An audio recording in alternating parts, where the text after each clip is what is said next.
ओम नमः शिवाय। आप सभी के दिन शुभ हो। आज गुरुवार के दिन भगवान बृहस्पति देव की संपूर्ण व्रत कथा आरती। इससे पहले जानिए व्रत करने की विधि क्या है, संपूर्ण जानकारी। आज बृहस्पतिवार के दिन सूर्य उदय से पहले उठकर स्नान से निपुण होकर भगवान बृहस्पति देव के स्मरण करते हुए शुभ व्रत का आरंभ करनी चाहिए। उपास को घर के किसी भी कक्ष में छोटा अथवा बड़ा पूजा स्थान बनाकर उसमें भगवान बृहस्पति देव की प्रतिमा की स्थापित करना चाहिए। घर के सामने किसी मंदिर में भी जाकर भगवान बृहस्पति देव के पूजा कर सकते हैं। भगवान बृहस्पति देव पीले रंग का पुष्प और पूजा की पीले रंग की सामग्री विशेष रूप से उनका पसंद करते हैं। इसीलिए स्नान के बाद पीले रंग का वस्त्र धारण करने से विशेष महत्व है। पीले रंग के पुष्प, केले और पीले चंदन से भगवान बृहस्पति देव की पूजा का विशेष रूप से कृपा बनाई रखते हैं। भगवान बृहस्पति देव बृहस्पतिवार के दिन व्रत उपास के पूरे दिन एक समय ही भोजन करनी चाहिए। भोजन में चने की दाल, बेसन और दूसरे पीले रंग की खाद्य पदार्थ का ही होना चाहिए। व्रत करने वाले पुरुष एवं स्त्री बृहस्पतिवार को दाढ़ी या सिर के बाल न कटाए, न नाखून कटवाए, घर में गोबर न छुए, मांसाहारी भोजन से बचे। पूजा के सामने भगवान बृहस्पति देव से जो मनोकामना प्रकट करते हैं वो भगवान बृहस्पति देव पूर्ण कर देते हैं। और बृहस्पतिवार का व्रत करने और व्रत का कथा सुनने से स्त्री एवं पुरुष की सभी मनोकामना पूर्ण हो जाती है। इस व्रत से धन संपत्ति की प्राप्ति होती है, निसंतानी को पुत्र की प्राप्ति होती है, परिवार में सुख शांति बनी रहती है और सभी आनंद पूर्वक रहते हैं। तो इस व्रत को कथा पढ़ने और किसी और से सुनने से सभी मनोकामना पूर्ण होती है। प्रेम से कहिए सच्चिदानंद बृहस्पति भगवान की जय। अब कथा का शुभ आरंभ करते हैं। मनचित और श्रद्धा से इस कथा का पूरा जरूर श्रवण करें। भारत वर्ष में एक राजा राज करता था। वह प्रतापी और दानी थे। वह निष्ठा पाप से मंदिर में जाया करते थे। वह ब्राह्मणों और गुरु की सेवा भी किया करते थे। उनके द्वारा कोई भी याचक निसहाय होकर नहीं लौटते थे। वह प्रत्येक गुरुवार को व्रत रखते थे, पूजन करते थे, हर गरीबों को सहायता करते थे। परंतु ये सब बात उनकी रानी को अच्छी नहीं लगती थी। वह तो न व्रत करती थी, न एक पैसा किसी को दान में दिया करती थी। वह राजा को ऐसा करने से भी मना किया करते थे। एक समय की बात है, राजा शिकार खेलने के लिए वन में चले गए। घर पर रानी और दासी थे। उसी समय भगवान बृहस्पति देव साधु रूप धारण कर राजा के दरवाजे पर भिक्षा मांगने आए। साधु ने रानी से भिक्षा मांगी तो कहने लगी, रानी, हे साधु महाराज, मैं इस दान पुण्य से तंग आ गई हूँ। इस कार्य के लिए मेरे पति देव ही बहुत है। अब आप कृपा कीजिए कि सारा धन नष्ट हो जाए, ऐसा कोई उपाय कहिए तथा मैं आराम से रह सकूं। साधु रूपी भगवान बृहस्पति देव कहे, हे देवी, तुम बड़ी विचित्र हो। संतान और धन को कोई दुख नहीं होता है, इसको तो सभी चाहते हैं। पापी भी पुत्र और धन की इच्छा करते हैं।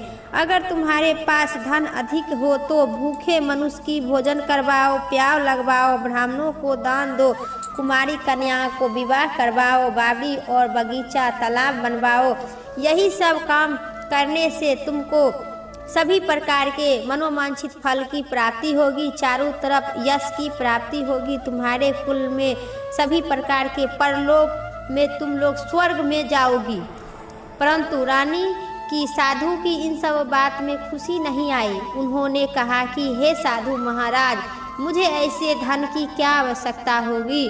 नहीं किसी को अन्य लोगों को मैं दान दूं तथा जिसमें रखने और संभालने में मेरा सभी समय नष्ट हो जाएगा। साधु ने कहे, हे देवी, यदि तुम्हारी ऐसी इच्छा है तो जैसा मैं बताता हूँ वैसा ही तुम करना। बृहस्पतिवार के दिन घर को गोबर से लीपना, अपने केशों को पीली मिट्टी से धोना, केशों में धोते समय स्नान करना, राजा से कहना कि हजामत करवाए, भोजन में मांस मदिरा खाना, कपड़े धोबी के यहाँ धुलवाने देना। इसी प्रकार के 7 बृहस्पतिवार करने से तुम्हारा सभी धन नष्ट हो जाएगा। यह कहकर साधु महाराज रूपी बृहस्पति देव वहाँ से अंतर ध्यान हो गए। रानी ने साधु के कहने अनुसार 7 बृहस्पतिवार तक ऐसा ही करने की विचार किए। साधु के बताए अनुसार कार्य करते हुए केवल 3 बृहस्पतिवार बीते गई कि उनकी समस्त धन संपत्ति नष्ट हो गया। भोजन के लिए दोनों समय परिवार तरसने लगे तथा संसारिक भोग से दुख रहने लगे। तब वह राजा रानी से कहे कि हे रानी, तुम यहाँ पर रहो, मैं दूसरे देश जाता हूँ, क्योंकि यहाँ पर मुझे सभी मनुष्य जानते हैं, इसलिए मैं यहाँ पर रह के मैं कुछ नहीं कर सकता हूँ। ऐसा कहकर राजा प्रदेश चले गए। वहाँ जंगल में लकड़ी काट कर लाते थे और शहर में जाकर बेचते थे। इसी तरह से जीवन राजा व्यतीत करने लगे। इधर राजा के बिना रानी और दासी दुखी रहने लगे। किसी दिन भोजन मिलता, किसी दिन पानी पीकर रह जाते थे। एक समय रानी और दासी को 7 दिन बिना भोजन का व्यतीत करना पड़ा। पर तो रानी ने अपनी दासी से कहे, हे दासी, तुम पास के नगर में जाओ जहाँ मेरी बड़ी बहन धनवान है। तू उसके पास जाकर 5 सेर बेझर मांग कर ले आओ, जिससे कुछ समय के लिए हम दोनों को गुजारा हो जाएगी। दासी रानी की बहन के पास गए। रानी की बहन उसी समय पूजा करती थी। बृहस्पतिवार का दिन था।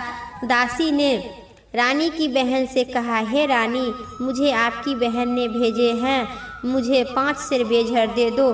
दासी ने यह बात अनेक बात कही, बार बार बोली, परंतु रानी की बहन न कोई उत्तर दी न कुछ बोली।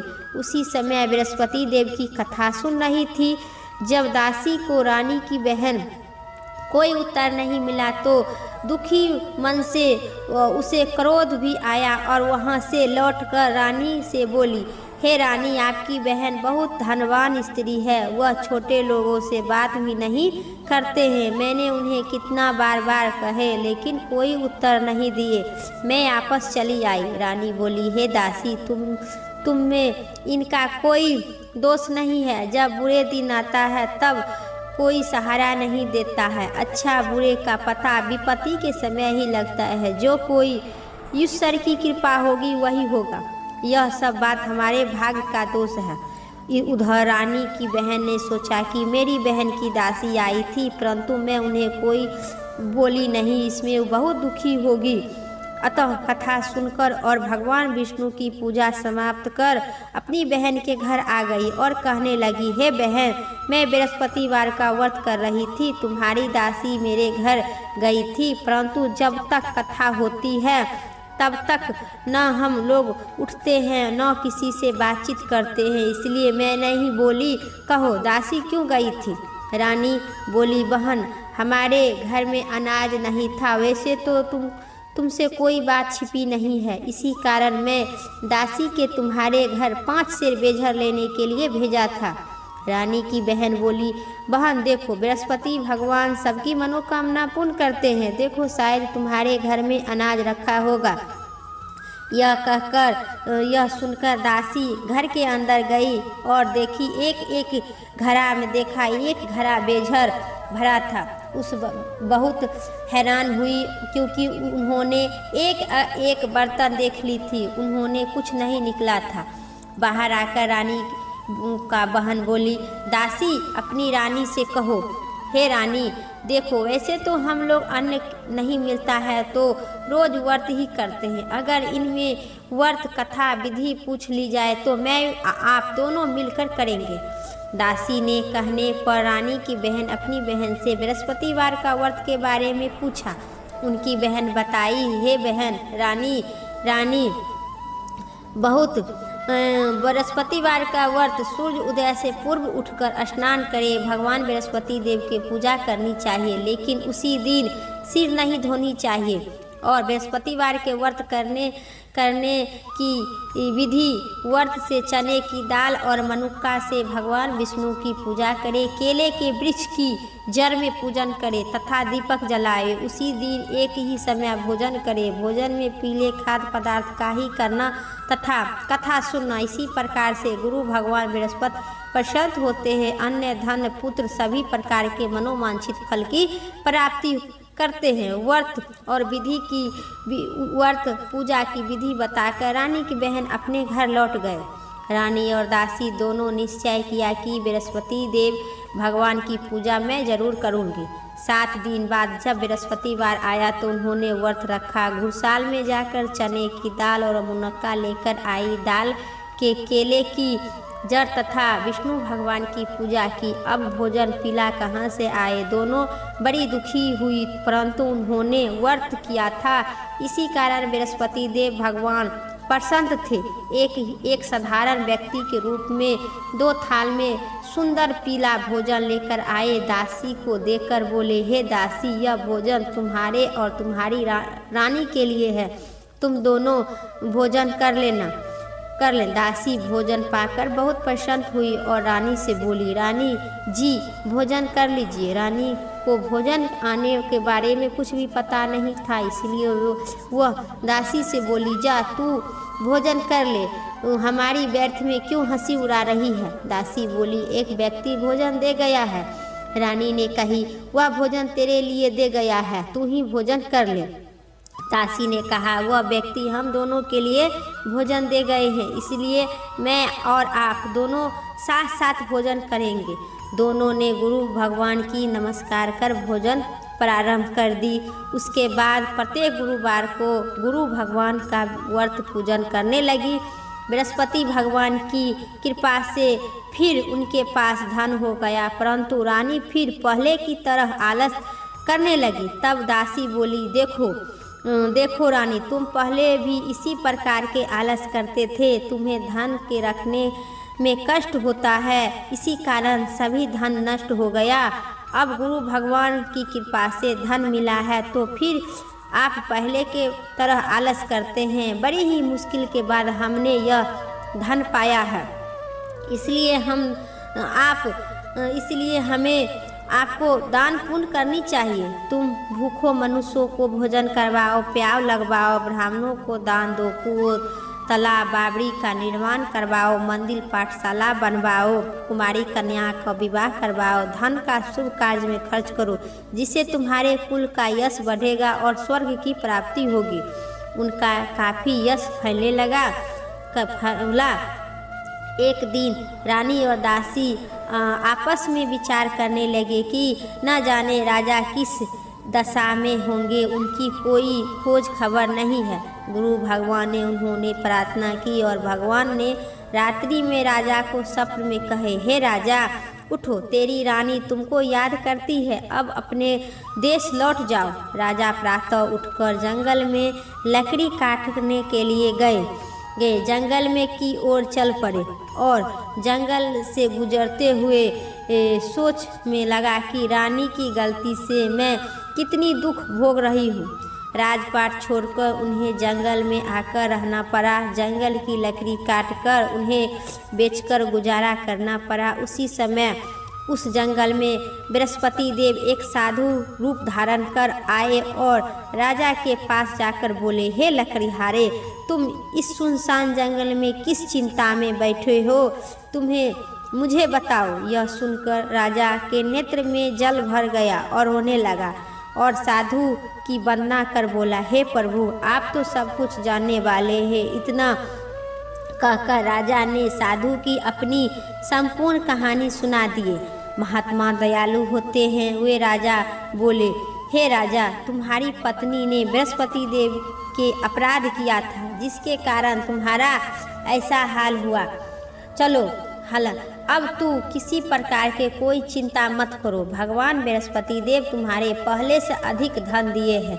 देखो, तुम्हारी पत्नी तुम्हारी बृहस्पतिवार का व्रत प्रारंभ कर दी। अब तुम्हें भी बृहस्पतिवार का व्रत करके चने की दाल और गुड़ जल के लोटे पर डालकर केले के वृक्ष में पूजन करो, फिर कथा सुनो, भगवान तुम्हारी मनोकामना पूर्ण कर देंगे। साधु को प्रसन्न कर राजा बोला, हे प्रभु, मुझे लकड़ी बेचकर इतना पैसा नहीं बचता है जिसे भोजन करने के उपरांत कुछ बचा सकूं। मैं रात्रि में अपनी रानी को व्याकुल देखा हूँ।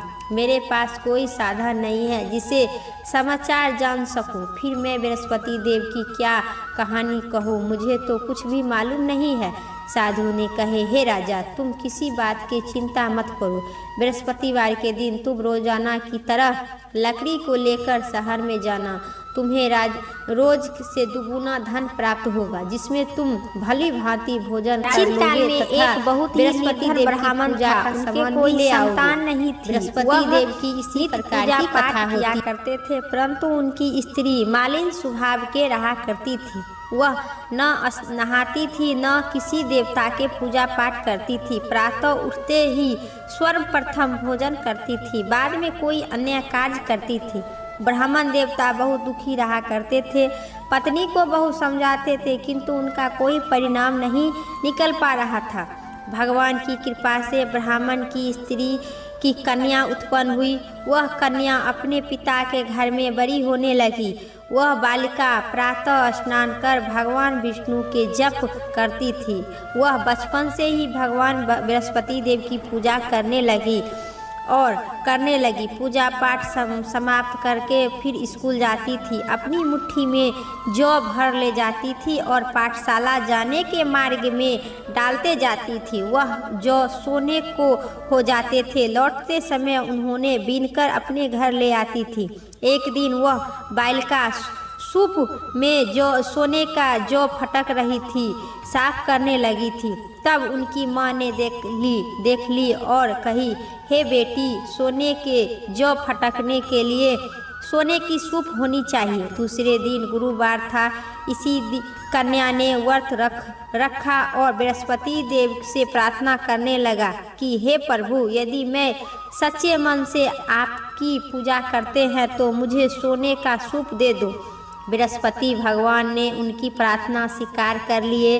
रोज की तरह वह कन्या जो फैलाती हुई स्कूल जाती थी और स्कूल से लौटते जब जौ बीनकर घर ले आती थी तो भगवान बृहस्पति देव की कृपा से सोने का सूप बिल रास्ते में मिला। उसे वहां घर ले आकर उसमें जौ साफ करने लगी, परंतु उनकी माँ का वह ढंग था। एक दिन की बात है, जब वह कन्या सोने के सूप में सोने की जौ साफ कर रही थी, उसी समय उस नगर के राजकुमार वहां से होकर निकल रहा था। इस कन्या के रूप और सोने के सूप में जौ साफ करने लगी वह राजकुमार कन्या पर मोहित हो गया। राजमहल में जाकर वह भोजन तथा जल त्याग कर उदास होकर लेट गया। राजा को जब अपने बेटे के द्वारा सभी बात पता चला तो दौड़े दौड़े अपने बेटे के पास आए और कहने लगे, तुम्हें किस बात की कष्ट है? किसी ने तुम्हें अपमान किया है अथवा कोई और कारण है तो मुझे बताओ, मैं वही करूँगी जिसमें तुम्हें प्रसन्न होगा।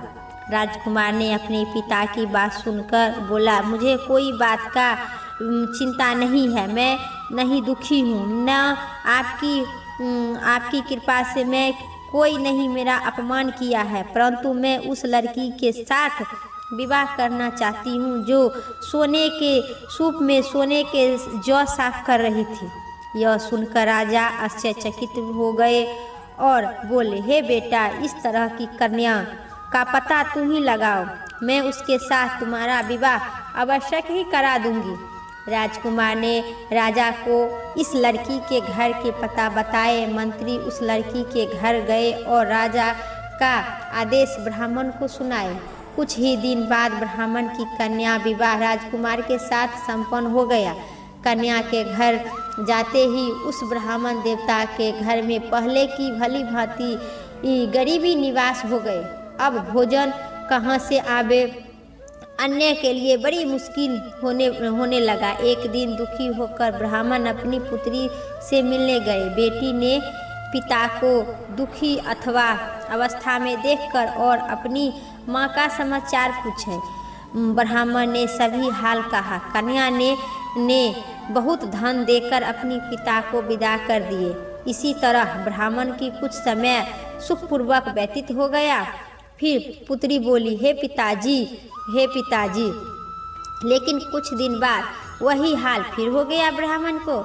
ब्राह्मण फिर अपनी कन्या के घर आ गए और सभी हाल कहने लगे और सुनाने लगे। फिर पुत्री बोली, हे पिताजी, आप माताजी को लेकर यहाँ पर लेकर आइएगा। मैं उसे वह विधि बताऊंगी जिसमें गरीबी दूर हो जाएगी। यह समझाने लगी। फिर, हे माँ, तुम फिर गए। उसकी ब्राह्मण देवता अपनी स्त्री को साथ लेकर अपनी पुत्री के पास राजमहल में पहुँच गए। पुत्री अपनी माँ को समझाने लगी, हे माँ, तुम प्रातः उठकर प्रथम स्नान करो, विष्णु भगवान को पूजा करो, तब दरिद्रता दूर हो जाएगी। परंतु उनकी माँ ने उनकी एक न मानी। जब प्रातः उठकर अपनी पुत्री का बचा हुआ झूठन खा लेती थी। एक दिन उनकी पुत्री को बहुत गुस्सा आया। उन्होंने एक रात में एक कोठली से सारा सामान निकाल दी और अपनी माँ को उसमें बंद कर दी।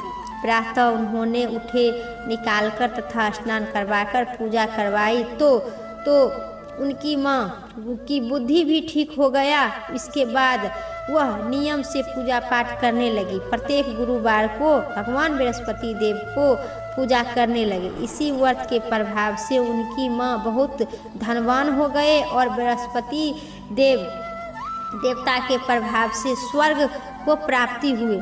वह ब्राह्मण भी सुखपूर्वक इस लोक में सुख पाकर स्वर्ग की प्राप्ति हुआ। इसी तरह कहानी कहकर साधु देवता वहाँ से लौट गए। धीरे धीरे समय व्यतीत होने पर फिर बृहस्पतिवार का दिन आया। राजा जंगल में लकड़ी काटकर किसी तरह में बेचने लगे। उसी दिन अधिक धन मिला। राजा के चना की दाल और लेकर आए। भगवान बृहस्पति देव का व्रत किए। उसी दिन से उनका सभी कलेश दूर हो गया। परंतु जब अगला गुरुवार आया तो वह बृहस्पति भगवान का व्रत करना भूल गए। इसी कारण बृहस्पति देव भगवान नाराज हो गए। उसी दिन उस नगर के राजा ने विशाल यज्ञ का आयोजन रखे थे और अपने समस्त राज्य में घोषणा करवा दिए कि कोई भी मनुष्य अपने घर में भोजन न बनाए तथा आग भी न जलाए। समस्त लोग मेरे यहाँ भोजन करने आवे। इस आज्ञा को जो नहीं मानेगा उनकी फांसी का सजा दी जाएगी। राजा की आज्ञा अनुसार राज्य में सभी ग्रामवासी राजा के यहाँ भोज में शामिल हुए। लेकिन लकड़ीहारा कुछ देर बाद पहुँचे। इसलिए राजा को अपने साथ महल में ले गए। जब राजा के लकड़ीहारा को भोजन करा रहे थे तब रानी की तब कुछ देर बाद पहुँचे तब तो रानी की दृष्टि उस खुट्टी पर पड़ी जिस पर उनका नौलखा हार लटका हुआ था। उस हार खुट्टी से निकल गया नहीं था। रानी की निर्णय हुआ कि ही मेरा हार उसी लकड़ीहारा ने चुराया है। उसी समय सैनिक बुलाकर उस लकड़ीहारा को जेल में डलवा दिया गया। जब लकड़ीहारा जेल खाने में गया तो बहुत दुखी होकर विचार करने लगे कि न जाने कौन सी पूर्व जन्म का कर्म मुझे दुख पा रहा है। और उसी समय याद करने लगे तो जंगल में मिले साधु था याद आया। तत्काल बृहस्पति देव साधु के रूप धारण कर प्रकट हो गए और उनकी दशा को देखकर कहने लगे कि अरे मूर्ख, तूने बृहस्पति देवता की कथा नहीं कही थी, इसी कारण तुझे ऐसा दुख प्राप्त हुआ है। अब चिंता मत करो। अगले दिन बृहस्पतिवार उस जेल के द्वार पर 4 पैसा मिला। राजा ने पूजा का सामान मंगवाकर कथा कही और प्रसाद बांटा। उसी रात्रि में भगवान बृहस्पति देव उस नगर के राजा को स्वप्न में कहे, हे राजा, तूने जिस आदमी को जेल खाने में बंद रखा है वह निर्दोष है, वह राजा है, उसे छोड़ देना चाहिए। रानी की हार उसी खूंटी पर निकल गया है। अगर तू ऐसा नहीं करेगा तो तेरा सभी राज नष्ट कर दूंगा। राजा प्रातः उठकर और खूंटी पर हार देखकर हैरान हो गया। लकड़ीहरा को बुलाकर क्षमा मांगा तथा राजा के योग सुंदर वस्त्र आभूषण भेंट कर उसे विदा कर दिए। गुरुदेव की आज्ञा अनुसार राजा अपने नगर चले गए। राजा जब नगर के निकट पहुंचा तो उसे बड़ी ही आश्चर्यचकित हुआ। नगर में पहले से अधिक बाग, तालाब और कुएं तथा बहुत सी धर्मशाला, मंदिर इत्यादि बने हुए देखे। राजा ने पूछा कि ये सब काम किसने करवाया है, धर्मशाला और किसने बनवाया है। तब नगर के सभी लोग कहने लगे कि यह सब आपकी रानी और दासी मिलकर बनवाए हैं। राजा को आश्चर्यचकित हुआ और गुस्सा भी आया। जब रानी ने खबर सुनी कि राजा आए हैं तो उन्होंने अपनी दासी से कहे, हे दासी, देखो राजा हमको कितनी बुरी हाल में छोड़कर गए थे। वह हमारी ऐसी हालात देखकर लौट आए हैं, इसलिए तू दरवाजे पर खड़ी हो जाना। रानी की आज्ञा अनुसार दासी दरवाजे पर खड़ी हो गई। जब राजा आए तो अपने साथ महल में लिवा लाए। तब राजा ने क्रोध कर अपनी तलवार निकालकर और पूछने लगे, बताओ यह धन तुम्हें कैसे प्राप्त हुआ। तब रानी बताई कि हमें यह सब धन भगवान बृहस्पति देव की व्रत के प्रभाव से प्राप्त हुआ। राजा ने तब निर्णय की कि 7 रोज बाद तो सभी बृहस्पतिवार का पूजन करते हैं, परंतु रोजाना दिन में 3 बार मैं कथा कहूँगी तथा रोज व्रत किया करूँगी। अब हर समय राजा के दुपट्टे में चने की दाल और बंधी रखी थी तथा दिन में 3 बार कथा कहते थे। एक रोज राजा ने विचार किए कि चलो अपनी बहन के यहाँ मैं जाते हैं। इसी तरह निर्णय कर राजा घोड़ा पर सवार होकर अपनी बहन के यहाँ चल दिए। मार्ग में उन्होंने देखा कि कुछ आदमी एक मुर्दे के लेकर जा रहा है, पर उन्होंने रोककर राजा कहने लगा कि अरे भाइयों, मेरी बृहस्पतिवार की कथा सुन लो। वे लोग लो, हमारा तो आदमी मर गया है, इसको अपनी कथा पढ़ी है। परंतु कुछ आदमी बोला, अच्छा कहो, मैं तुम्हारी कथा सुन लूँगी। राजा ने दाल निकाली और कथा शुरू कर दी। जब कथा आधी हुई मुर्दा हिलने लगा और जब कथा समाप्त हो गया तब मुर्दा राम राम करके मुर्दा उठकर खड़ा हो गया। राजा आगे बढ़कर उसे चलते चलते शाम हो गए। आगे मार्ग में उसे एक किसान खेत में हल जोत रहा था। राजा उसे बोला, अरे भाइयों, तुम मेरी बृहस्पतिवार की कथा सुन लो। किसान बोला, जब तक तेरी कथा सुनूंगी तब तक मैं 4 हल जोत लूँगी। जा अपनी कथा किसी और के सुना। राजा आगे चलने लगे। राजा के हटने ही बैल गिर गया धरती पर। किसान के पेट में बहुत सी जोर जोर से दर्द होने लगा। उसी समय किसान की माँ रोटी लेकर खेत पर आई। उन्होंने जब यह सब देखा तो अपने पुत्र से पूछा। ऐसा पूछकर बेटे ने सभी हाल बता दिए। बुढ़िया दौड़ी उसी घुड़सवार सवार के पास आकर कहे, अरे भाइयों, मैं तेरी कथा सुनूंगी, तू मेरी अपनी कथा मेरे खेत पर जाकर चलकर कहना। राजा ने लौटकर बुढ़िया के खेत पर जाकर कथा कहे, जिसके सुनते ही बैल खड़ा हो गए और किसान का भी पेट दर्द बंद हो गया। राजा अपनी बहन के घर पहुंच गए और बहन ने भाई का खूब आदर सत्कार मेहमानबाजी की। दूसरे रोज प्रातः उठकर राजा जागा तो वह देखने लगा कि सब लोग भोजन कर रहे हैं। राजा ने अपनी बहन से जब पूछी कि ऐसी कोई मनुष्य नहीं है जिसमें भोजन न किया हो, जो मेरी भगवान बृहस्पतिवार की कथा सुन लेगा। तो बहन ने बोली, हे भैया, यह देश ऐसा ही है। पहले तो लोग भोजन करते हैं, बाद में अन्य काम करते हैं।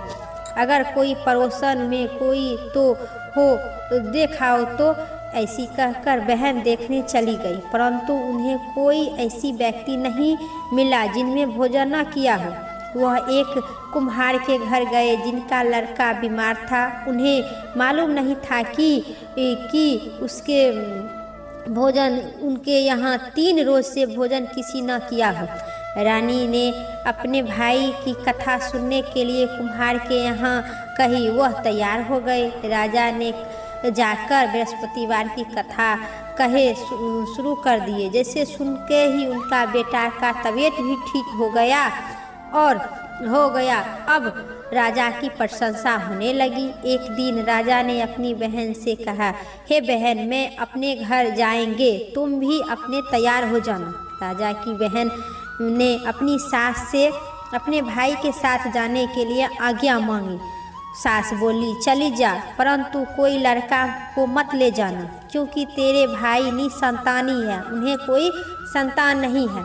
बहन ने अपनी भाई से कहा, हे भाइयों, मैं तो चलूँगी, परंतु कोई बालक नहीं जाएगा। राजा ने कहा, जब कोई बालक नहीं जाएगा तो तुम ही जाकर क्या करोगे? दुखी मन से राजा अपने नगर लौट गए।